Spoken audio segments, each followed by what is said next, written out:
Hey Matrix, welcome to the first video in the Maths Paper 2 playlist. Today I'm covering question 1 of the November 2020 past paper. If you don't have the paper, there's a link in the description down below where you can download the paper as well as the memo, and then we can continue with the question. Okay, let's get started with question 1. So question 1 is looking at the relationship between maths marks and physics marks. Okay, so they've given you the maths marks here in percentage, and they've given you the physics marks here in percentage. Okay, then they've given you a scatter plot over here for the values, so we can see that the physics is depending on the maths marks. That's what we're trying to figure out here. Okay, this line here that I've indicated will come into play for number 2 for the line of least square regression. But let's look at 1.1 first. 1.1 says determine the equation of the least square regression line for the data set. Okay, so the best way to go about this is to use your calculator. I've written out the steps here on how to do it. I'm not going to do all the punching in of the numbers now as I've already got it in. But what you want to do is you want to go mode. Okay, then you want to choose 3 for stat. Okay, so once you click on 3, then you'll find that the second option that's given to you is a plus bx. Okay, so we need a straight line. That's the line of the equation of a straight line, and we've got 2 lots of data points. Then what you do is you punch in all your data points, and then you push AC. Do not push on. Okay, just push AC. Then we go shift. So shift up here and number 1 because it has a stat above it. Push enter. Shift 1. Okay, then it brings up this over here, and then we want number 5 because it's the line of least regression. Okay, so if we push 5, then it gives us all these values over here. So I'll just show you my data points that I've already put in. So if I go 2, there's all the data points put in. Okay, so now we want A and we want B, okay, for the straight line. So if I go 1 and we go 5, then for the value of A, we push 1 equals, we're going to get 9.5 as I've indicated over here. And if we do the same for B, 5 and 2, okay, we're going to get 0.0909, which means I round up to 2 decimal places, which is 9.1. Okay, so that becomes your gradient, and then the 9.5 is your y-intercept. So we know that the straight line has a formula of this, so therefore we have this as our equation for the line of least regression. Now 1.2 says you need to draw this least square regression line. Okay, so this is where these 3 lines have come in. The line of least regression is probably going to sit somewhere in that region. Okay, so remember the line of least regression just tells you the trend that the data is following. Okay, so we can see the points are nice and close together, but now we want to fit it with the straight line so that we can make predictions for other values that weren't indicated in the data set. For instance, let's say we want to find if we got 70 for maths, what would our science mark be? Okay, so first note that it needs to cut the y-axis at 9.5.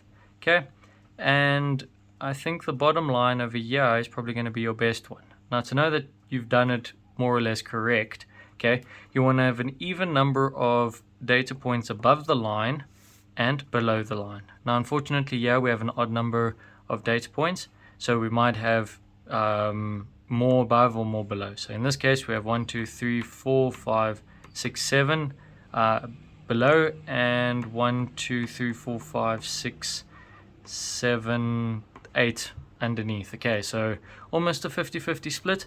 And then you can draw your straight line in and make sure you indicate your x-intercept.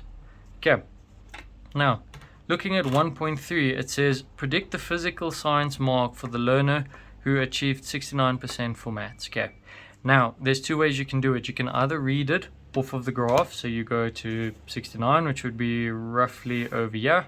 You go up to your line, and then you go across to your y-axis, or all you do is you punch it into your equation. Okay, so we've now got the equation over here, so I'm going to write that over here. So we've got y equals to 0.91 x plus 9.50. Okay, substitute 69% in, 0.91, 69 plus 9.50. Okay, and that should give you a value of approximately 72.22%. Okay, So more or less to see if you got that much for maths, that would more or less be the science mark that you would obtain. Now, for 1.4, it says write down the correlation coefficient between the maths and the physical science data. Now, the correlation coefficient is what we use to describe the trend of the data points, how strong it is or how weak it is, and also whether it's an uptrend or a downtrend, okay, or if it has no trend at all. So on our calculator again, that is your R value, okay, so I'm just going to go shift 1, again 5, and we want that R value, so 3 equals 0.95. Okay, so we know that the correlation is 0.95, okay, so we can write that down, 0.95, and that's going to be for R. Okay, now just going back to the question, it says write down the correlation, okay, so we don't have to explain anything. Now, 1.5 says comment on the strength of the correlation between the maths and the physical science data. Okay, so when talking about the correlation, there's three things we got to look at. Is it close to +1? Is it close to 0? Or is it close to -1? If it's close to +1, we know that we have a perfect or a relatively perfect positive relationship. Okay, if it's near 0, okay, then we're going to have no relationship at all. Okay, and if it's close to -1, we're going to have a near perfect, okay, negative relation. Okay, so we can see that this is a positive straight line and it's 0.95, which is really close to 1. So we can then state that for 1.5 we have a positive, a strong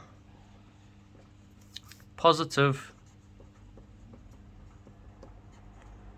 correlation. Okay.